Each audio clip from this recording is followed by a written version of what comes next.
Donc nous avons fait le plancher bas du rez-de-chaussée avec une jolie coupe. Je vous propose de mettre en page, de faire une petite réalisation une feuille, de réaliser une feuille. Donc là nous avons tout à l'heure fait une feuille pour le plan de fondation, on va en faire une nouvelle.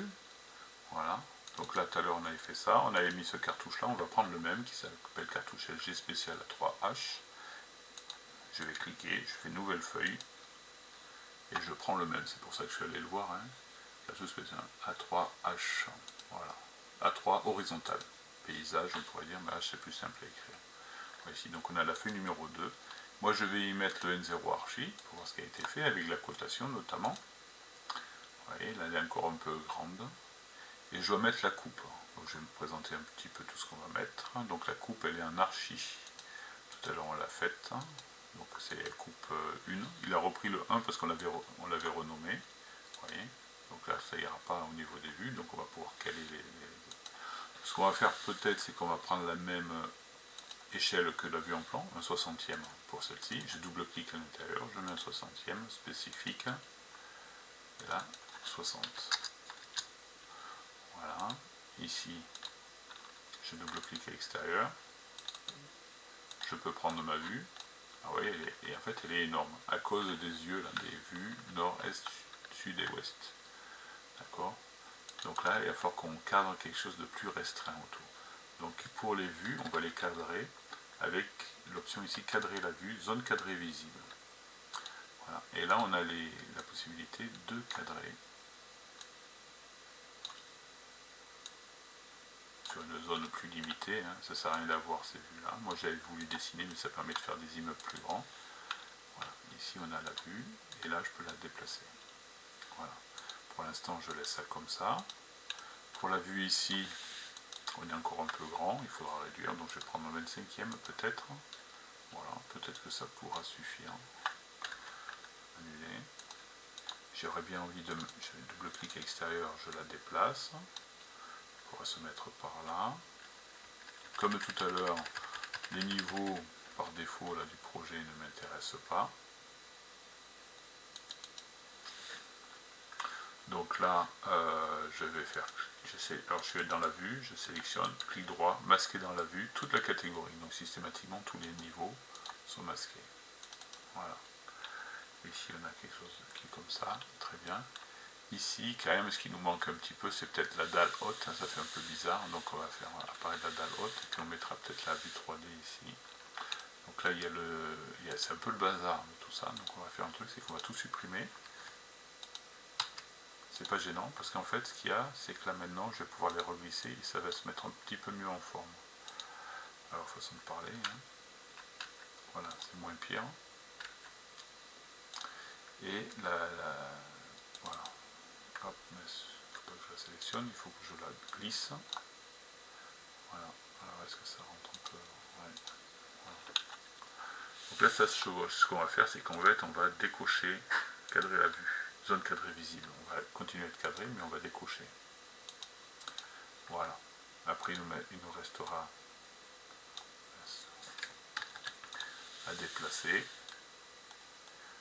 La coupe, alors je vais la mettre ici, et puis je vais raccourcir fortement le trait. Voilà, coupe 1. Et ici, voilà, pourquoi pas, ça passe comme ça, oui, c'est pas mal. C'est-à-dire qu'ici, à chaque vue, on a l'échelle. Voilà.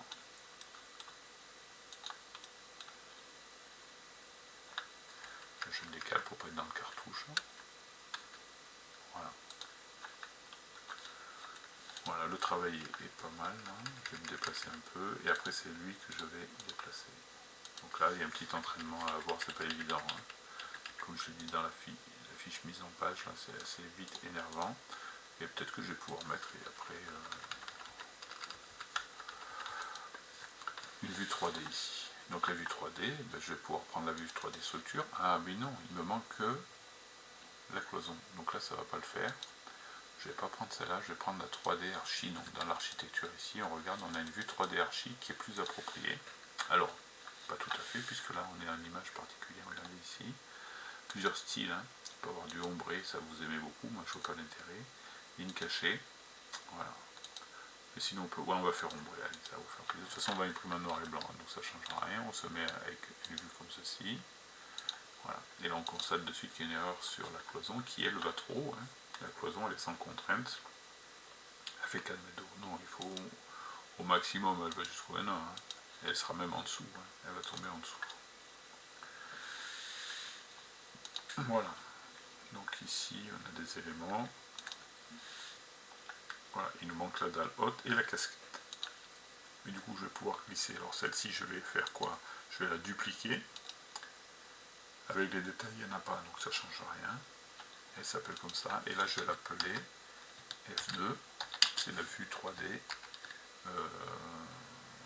c'est plancher, c'est le rez-de-chaussée quoi. Le but du jeu dans cette vue c'est de voir le rez-de-chaussée. Voilà, donc est-ce que je peux la glisser? Je vais la glisser, je pense ici, la glisser déposer de ma vue 3D. Là elle est trop grosse, je double-clique dedans, je réduis fortement, 1/200, ça suffira bien. J'applique la même technique que tout à l'heure, une fois que j'arrive à l'échelle, je la reglisse, de telle sorte qu'elle soit bien. Voilà. On a ici notre vue en perspective du logement, du rez-de-chaussée. Il nous manque les cloisons, mais c'est pas bien. Voilà. Voilà. Donc en plus, la première que j'ai mis c'est la coupe, donc du coup elle a pris le numéro 1. Donc je vais faire quelque chose ici. C'est que cette vue-là, je vais l'appeler 3. Il ne veut pas, je vais l'appeler 4. Voilà. Pour celle-là, pour qu'elle s'appelle 2. Et celle-ci va de revenir le 1. Donc la vue principale, c'est la vue en plan, qui sera niveau 1. La vue 2 et la niveau 3. Voyez. Là par contre, je ne vois pas la coupe. Vous avez remarqué que cette coupe-là, on l'avait tracée, pourtant elle est dans la porte-fenêtre, elle est là et elle n'apparaît pas. C'est pas mal, hein. Alors c'est encore une chose particulière, c'est que ces coupes-là, on fait plein de coupes sur les projets, et donc il ne faut pas qu'elles soient tout le temps affichées. Et donc là, il y a une petite paramètre cachée pour une échelle plus petite que. Dès que c'est plus petit qu'un 50, il ne l'affiche pas. Ça permet de faire des plans, et puis quand il y a des coupes de détails, ils n'apparaissent pas sur le grand plan de masse ou des choses comme ça. Donc là, on va mettre, on veut qu'elle soit par an, donc on va mettre un 500e, une toute petite coupe, donc elle apparaîtra, vous voyez. Un 500e, c'est plus petit qu'un 50e. Donc du coup, elle se ramasser sur un plan au 500e, mais pas ici, puisque là on est au 60e. Voilà. Voilà, voilà. Donc on a ici nos 3 vues sur notre feuille que l'on va renommer. Donc cette feuille, elle est où? Elle est là. On la renomme, clic droit, renommer. Et on va l'appeler, donc le SF2, c'est très bien, plan du rez-de-chaussée. Plan de fondation, plan du rez-de-chaussée. Pour que ça soit quand même moins choquant, on va quand même dessiner la dalle ici. Donc on va faire comme tout à l'heure, on va aller sur le plan, alors non pas tout à l'heure, là on va dessiner la dalle au-dessus, donc on va aller sur, voici on va dessiner sur le N0, je reprends le N0 et je vais faire une dalle ici, c'est la même. Vous savez quoi, puisque c'est la même, et ben je vais la dupliquer. Est-ce que je peux la copier?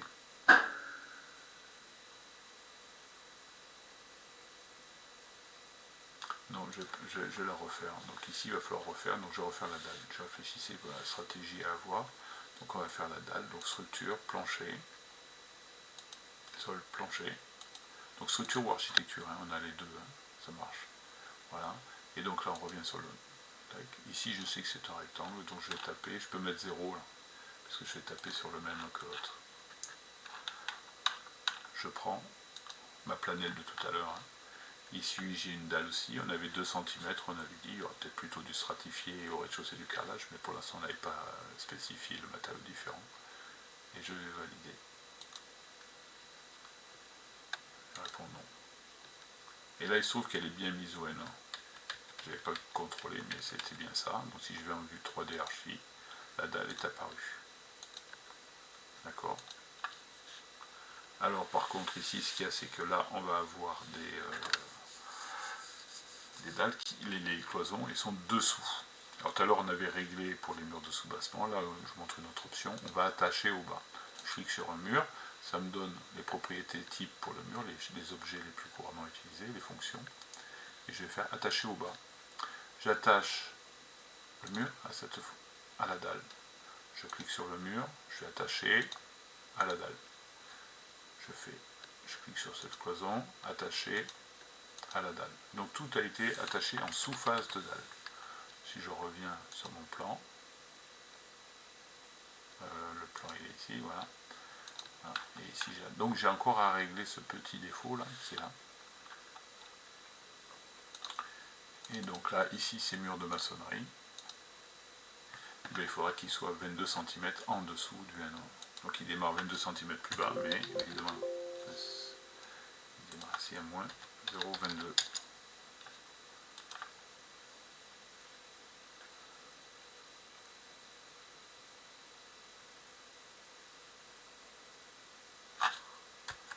Alors il y a plusieurs possibilités ici. Soit je paramètre tous les murs, et donc à ce moment-là, je mets ce mur là et je dis qu'il s'arrête à moins 0,22, c'est ce qu'on avait fait tout à l'heure. Il est dessus, et donc ça veut dire que c'est le mur qui sera au-dessus qui ira plus bas. Soit, autre option, j'annule, je vais attacher les deux géométries. Donc j'attache, comme j'ai fait tout à l'heure pour les murs, attacher la géométrie entre celui-ci et celui-là, comme j'avais fait ici. Et là, à ce moment-là, il y a une victoire du béton, je veux dire le gros œuvre l'emporte sur les finitions. C'est ce qui est fait notamment avec les numéros de chacune des couches. Et ici, le gros œuvre l'emporte. Tant que j'ai pas fait le mur au-dessus, là il y aura du carrelage jusqu'à l'extrémité, mais si je reprends le carrelage après, si je fais le mur au-dessus, on va se retrouver avec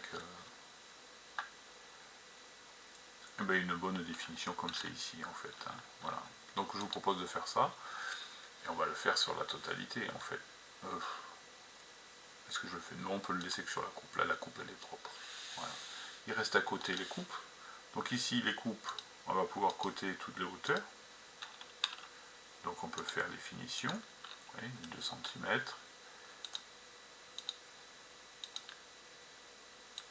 Je vois apparaître ici les 2,60 hauteur sous dalle qui sont prévues. Là la coupe m'embête un peu. J'ai d'autres choses à mettre aussi. Il faut que je mette ici à noter, je vais faire les cotes d'élévation. Donc ici, si je clique sur ce trait, je suis au niveau fini. Par contre, si je clique sur le trait du dessous, là je suis au niveau brut. Voyez. On va avoir besoin pour le maçon éventuellement qu'il connaisse un petit peu les hauteurs des arases, des linteaux et du seuil. Donc là je suis plutôt sur les dimensions brutes que je vais positionner par là. Voilà. Donc là j'ai une hauteur de 2,15, 35. Alors là, il y a un petit défaut, c'est-à-dire qu'ici, là, ça c'est la hauteur. Si j'enlève les épaisseurs de trait, vous voyez, ici, ah oui, j'ai pas le retour là, de l'enduit de façade. Il me faut l'enduit de façade là en retour. Hein. Je viens de le voir là. C'est pour ça que j'ai 2,15. Non, moi j'aurais dû avoir 2,17. J'aurais coté bien 2,17 pour la.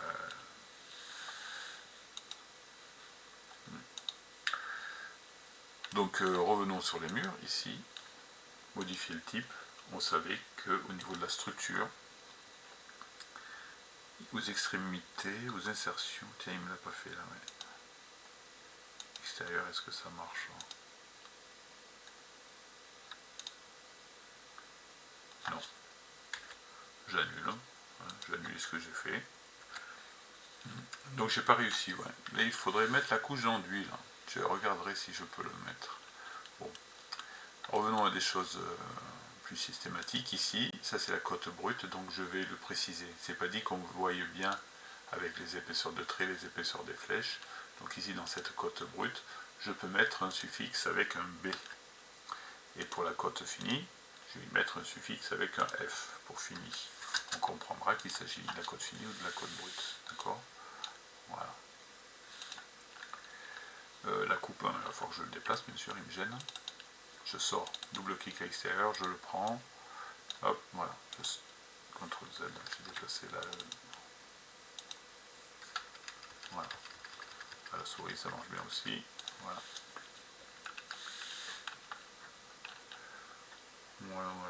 on a les hauteurs, les épaisseurs. Voilà. Ça donne une définition, ça permet de rappeler. Alors par contre, il a un seuil plus de 12 là. Ah oui, oui, parce qu'il y a 10 en fait. Oui. Voilà. Voilà pour le deuxième plan. Voilà. Donc là, on va aussi compléter la cotation pour qu'il n'y ait pas d'erreur. Voilà, donc j'ai avancé la cotation, un petit code qui traîne pour rien. Ici, alors ce qu'il faut bien faire, c'est les cotes en même temps en fait. Hein, ici, pour pouvoir les déplacer, vous voyez, tout ensemble. Il ne faut pas que ce soit une multitude de cotes. Là, j'enlève les sélections par face, ce qui m'embarrasse plus qu'autre chose. Vous voyez, toutes les cotes là, 1, 2, 3, 4, 5 cotes sont ensemble. Hein. Donc ça me permet de les positionner pour qu'elles restent bien lisibles. D'accord. Celles-ci aussi le sont. Par exemple, si j'avais eu un souci, imaginons que je n'ai pas fait la bonne cote, hein, que je positionne là, et puis qu'après je continue, je refasse une cote. Là, ça pose un souci. Ici, si je me mets là, c'est pas optimal si je fais comme ça. Là. Alors, ça se voit pas à l'impression. Par contre, après, au travail, c'est compliqué. Donc, pour le faire, c'est pas plus compliqué.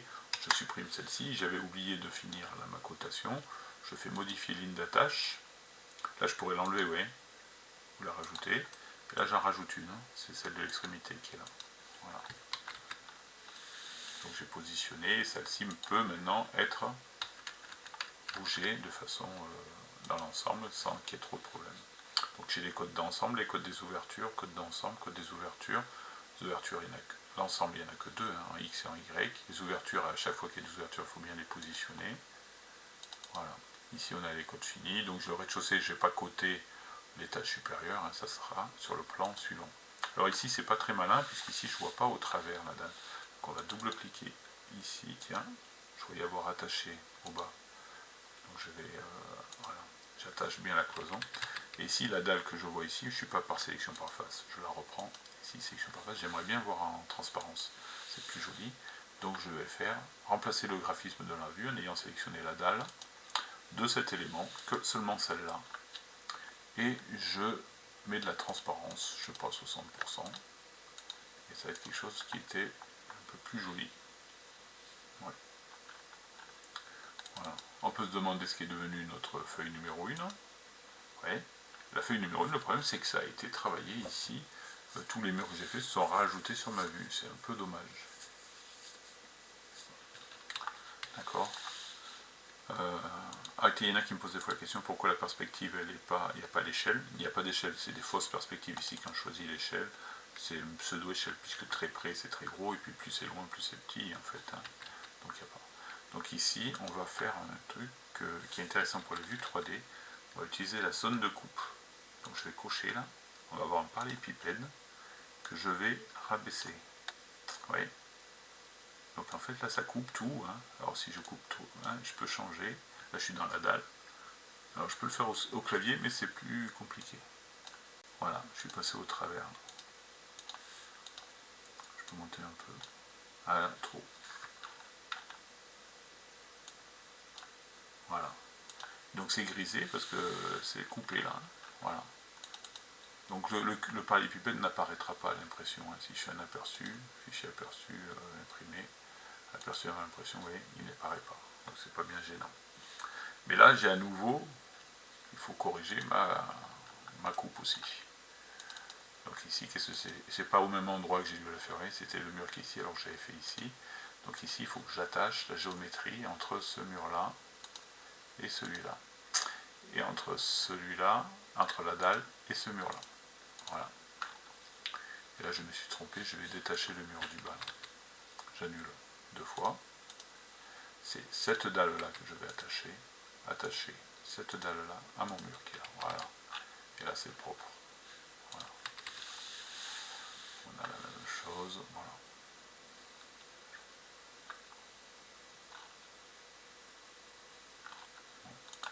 Donc la feuille, donc c'est vrai que ça c'est ma vue 3D.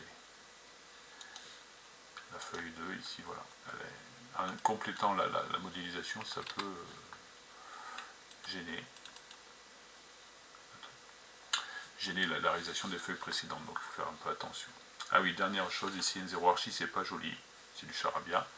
Ici, si je monte, c'est N0 Archi, c'est permet de bien avoir classé les choses. Donc ici, je veux changer la vue sans charger l'arborescence. Et donc là, ça se fait sur cette vue-là. Je vais lui donner un titre sur la feuille. Le nom de la vue restera bien N0 Archi, mais ici, le titre, ça sera vue en plan, par exemple, du rez-de-chaussée. D'accord? Donc on a vue en plan du rez-de-chaussée. Et la vue s'appelle bien N0 Archi. Hein. D'accord? Vue en perspective. Voilà, c'est bien. Coupe 1. Et ici, quels étaient les noms? Ils sont bien ou pas? Coupe type sur semelle filante, c'était bien. Vue en plan, il s'était appelé directement comme ceci. Ici, j'ai un petit souci. Hop, je le déplace. Pas que ce soit dans le texte, vue en perspective. Voilà. Voilà le travail accompli.